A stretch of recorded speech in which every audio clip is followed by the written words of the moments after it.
A Plaguelands Media production.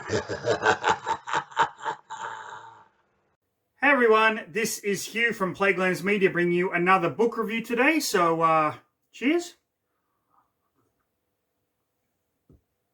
Now, a little while ago, I reviewed the first book in the Avatar Trilogy. That is Shadowdale by, I believe, Richard Awlinson. And going on my nostalgia kick and how important this trilogy is to the transition between first and second edition of Dungeons & Dragons. Today I am bringing you book 2, Tantras. Let's just talk about this cover, which I believe is a Clyde Cadwell cover. Please correct me if I'm wrong. Absolutely phenomenal. I love this cover so much. Now, this book continues the story of our four main characters, Kelemvor Lionsbane, Midnight, Aiden, and Cyric, which each of these characters corresponds to one of the traditional Dungeons & Dragons character classes, Kelemvor being a fighter, Midnight being a wizard, Aiden a cleric of Sune Firehair, the goddess of beauty, and Cyric being a rogue slash fighter. Now, this book picks up directly where Shadowdale left off. If you don't know where Shadowdale left off, go down and check out my review of that book. But just to get you up to speed, the gods have been banished from their homes on the plains because someone has stolen the 2 tablets of fate, which Lord Ao created to let the gods know what their role in the universe was. And one of these gods, Bane, the god of strife, attacked the town of Shadowdale and was basically defeated by Elminster and our heroes.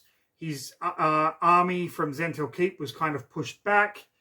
And so now we get Midnight and Aiden imprisoned under the false belief by the Harpers that they have in fact murdered Elminster, when we as the readers know that Elminster was sucked into a rift while defeating Bane with the help of a magic elemental and trying to save the town of Shadowdale, which he ultimately succeeds in but ends up getting lost. Aiden and Midnight are wrongfully accused of it, and that is where our story picks up. So, knowing that Faerun is a huge area, let's take a look at exactly where the action happens. So we're going to jump to a map. I'm going to show you where all of this is taking place, this entire novel, and then we'll come back and finish the intro. So this book starts, of course, in Shadowdale, where the last book left off. Our heroes travel down the Ashaba River, down to Scardale, and then across to Tantras, where the novel ends. So you can see it's kind of a little bigger than the last one, a little bit more room, but there you have it. So now you know kind of what area of the realms we are dealing with here. A lot of this book is like a chase movie, with our heroes being pursued. They know the location of the first tablet of fate is in the city of Tantras, and they are trying to get there, while at the same time, the Lord of Shadowdale has sent troops to recapture Midnight and Aiden, who have kind of escaped. And the whole thing culminates into a battle between 2 gods, and the heroes trying to work out not only what the fuck is going on, but how the hell do we save everyone and where do we go from here? It is an absolutely fantastic book too. It ramps up the stakes quite a lot, leading into the third book in the series, Waterdeep, which I'm currently reading and will review on the channel when I am done. Now, if you want to enjoy this on its own merits, by all means, track it down any way you can. I highly recommend this trilogy, and book 2 is really one of the best sequel books in a trilogy that I have read in a long, long time. But if you want to know exactly what happens and the hardships our heroes go through, then just stick around for the next episode of... Read a fucking book. Read a fucking book. Read a fucking book. Read a fucking book. People.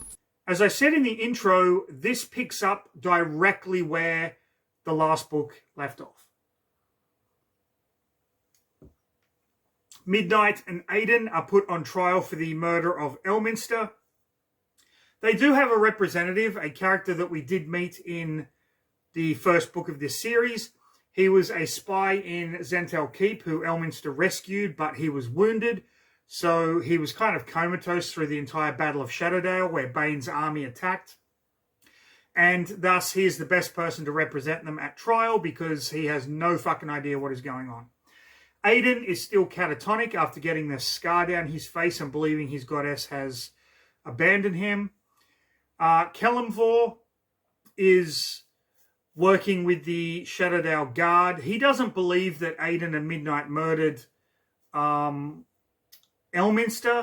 but he is still kind of beholden to his curse, which is if he does something and doesn't get a reward for it, he will turn into a panther until he kills somebody. And Cyric just thinks the whole lot of them are fucking stupid. They go to trial and it doesn't go well, and they are sentenced to be executed.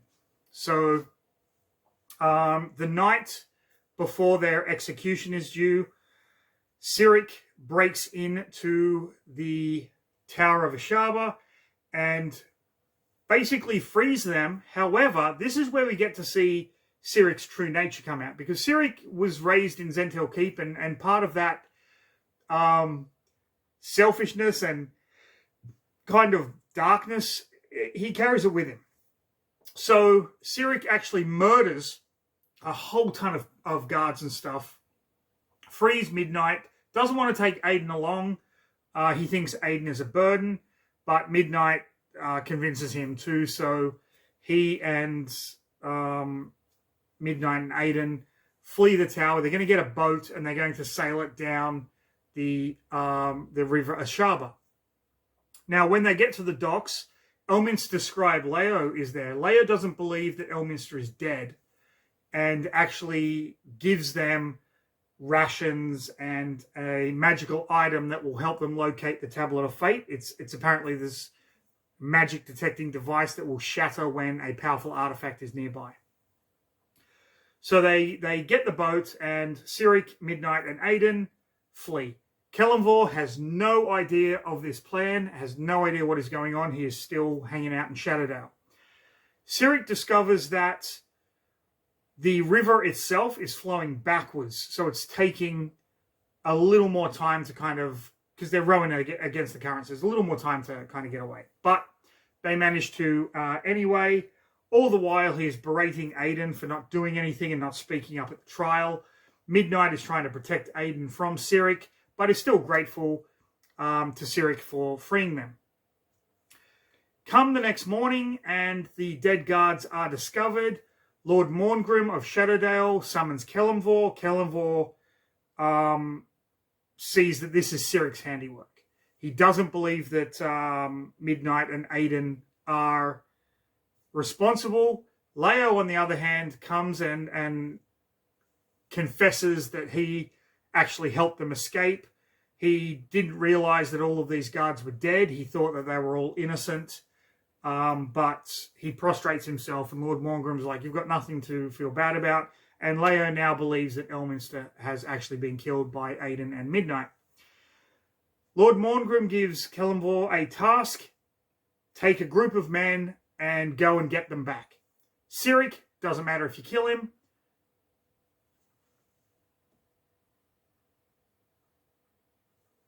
Sorry about that, I just got a spam phone call. Cyric, doesn't matter if you kill him, but Midnight and Aiden need to be brought back so that they can face justice for the crime of murder.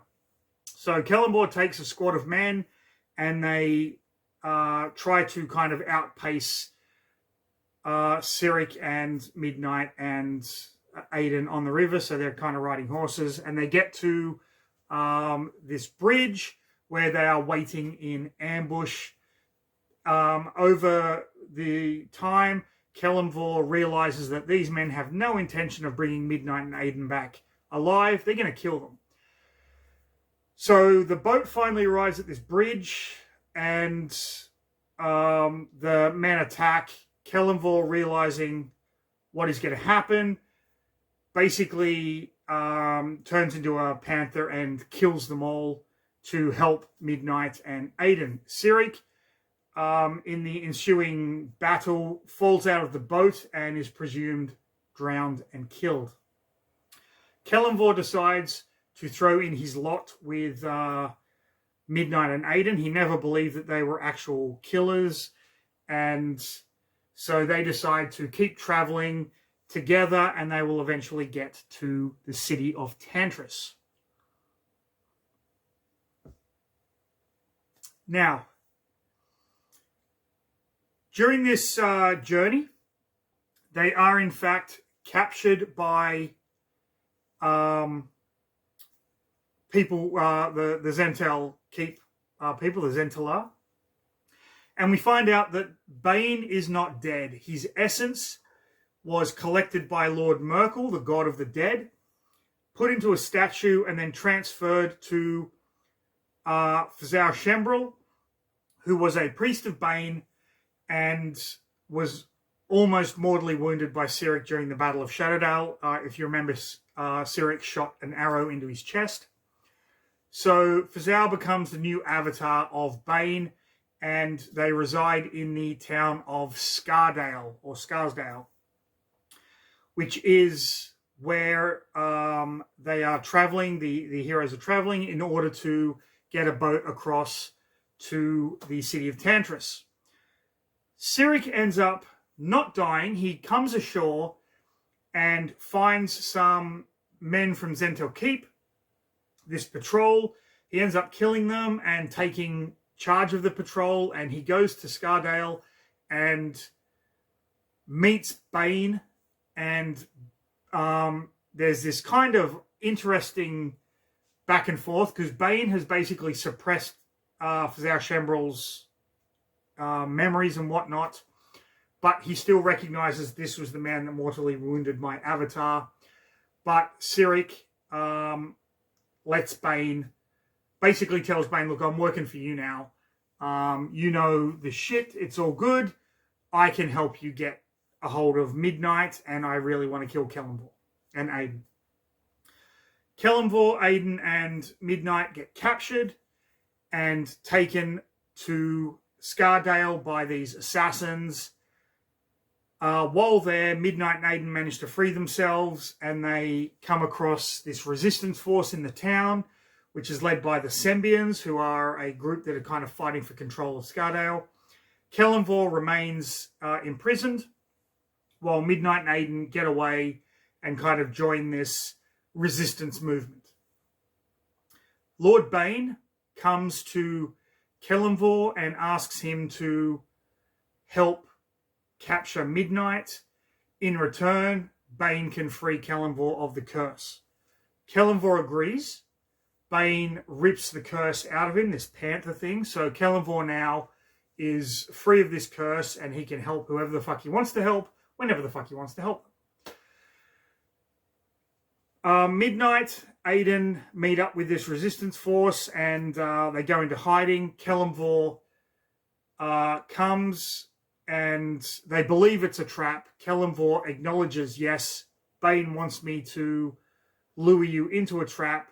He got rid of my curse. I'm not going to do it. Let's get the fuck out of here. The Resistance helps them. They take them down to the docks where Bane's Zentala ships are, and what actually happens is they lure one of the quartermasters from one of the ships, the fastest ship in the fleet. They lure him away. They go in there. They free all the slaves that are chained down below. The slaves revolt, and what do you know? They have a ship, and they've got a crew. And they tell the slave that was being whipped by the quartermaster, "Hey, you get us to Tantras and drop us off. You can have the ship and you can do what you want." And the guy's like, "That's a fucking deal." And they flee. In the process, one of the resistance fighters who was helping them is actually killed in a battle.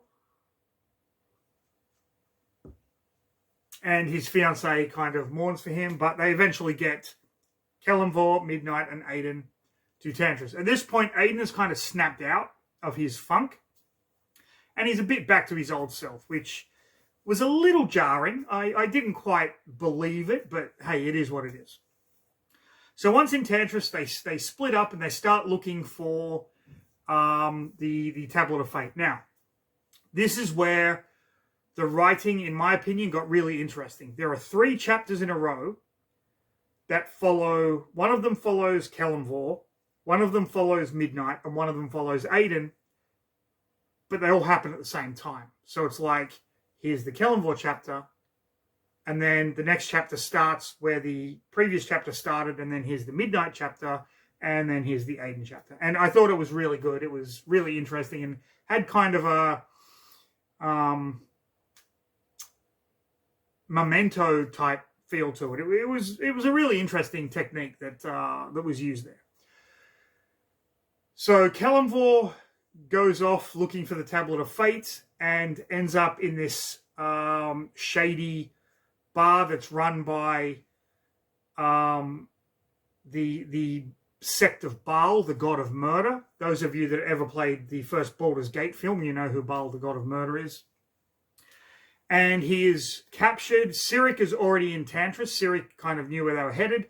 He's already in Tantras, and he's captured one of the assassins, and Kelemvor fight in this arena-style battle. Kelemvor, of course, wins and sees that Cyric is alive and gets a note to Midnight saying, be careful, Cyric is still alive. Midnight discovers that the city of Tantras is under the protection of the god Torm. Torm is the god of duty.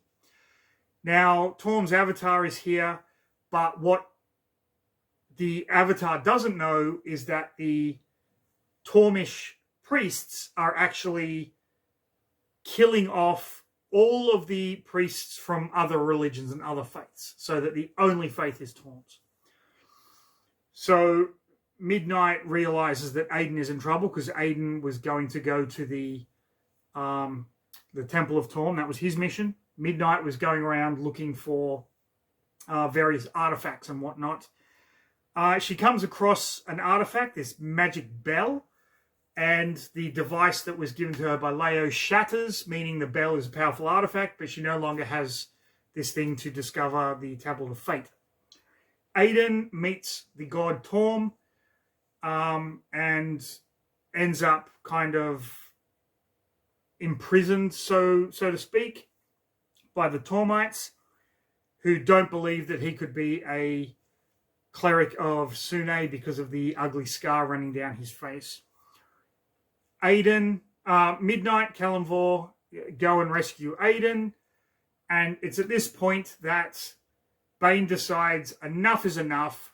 Fuck this. We're going to Tantras. We are getting the tablet back. Now, Bane and Merkel stole the 2 tablets of fate. Bane hid his tablet in Tantras, and Merkel hid his tablet in the city of Waterdeep, which is why the 3rd book is called Waterdeep. So Bane brings all his forces to Tantras, where he is met by the Avatar of Torm. Now, here's where things get really fucking wacky. In order for the gods to get power, they basically are sacrificing their followers. So all of the followers of Torm are killing themselves, and all of their faith is going into Torm's avatar, making it grow. Likewise with Bane. And they meet and basically start this huge fight on the outskirts of Tantras. Knowing that shit is basically about to hit, the characters are met with a familiar face. Yes, Elminster returns. Elminster, who didn't die in Shadowdale, basically helps them. He kind of clears their names and whatnot, and then comes to Tantras to help. It's all exposition. We never actually find out what the fuck is going on with him. But the only way to save the city of Tantras from these two warring gods is to ring this bell. At this point, the heroes have located the Tablet of Fate within the Temple of Torm, and they go to this bell and they try to ring it, and nothing happens because the only person that can do it is actually Midnight. Midnight rings it, and what effectively is supposed to happen is once this bell is rung, a protective shield will encase the city of Tantras, thus stopping it from being destroyed. She tries to ring it, and the shield kind of goes out. It's like an anti-magic shield. And it goes out over the city, but not far enough. And then Elminster's like, you got to ring it again. She's like, I can't ring it again. You got to do it. I can't. You got to. I can't. She does. Encasing the city and saving pretty much everyone, while Torm and Bane end up killing themselves in battle, leaving nothing but a huge area of dead magic where magic doesn't work because these two gods have effectively killed themselves, and their avatars are dead and their essences are scattered. But the heroes have saved the city of Tantras. Their names have been cleared from murder. Aiden and Midnight are no longer wanted for murder. They now know that Cyric is on the side of Bane, and their next step is to somehow get to the city of Waterdeep on the Sword Coast. And that is where the novel Tantras ends. It was a fantastic second book in this series. I thoroughly enjoyed it. And I am thoroughly enjoying the third one, Waterdeep. So there you go. It will be read and reviewed as soon as I've finished it, along with a lot of other nostalgic crap that I am filling my brain with this year, because why the fuck not? So, with that said, I really hope you enjoyed this video. I really hope you go back and look at some of the older Dungeons & Dragons books. They are really, really well written. And the characters are just so nostalgic for me. But you will grow to love them, and you will grow to want to hunt down more and more of this stuff. But until then, you know what? Like, subscribe, leave a comment, do all that good stuff. But most importantly, read a fucking book and roll some fucking dice, people.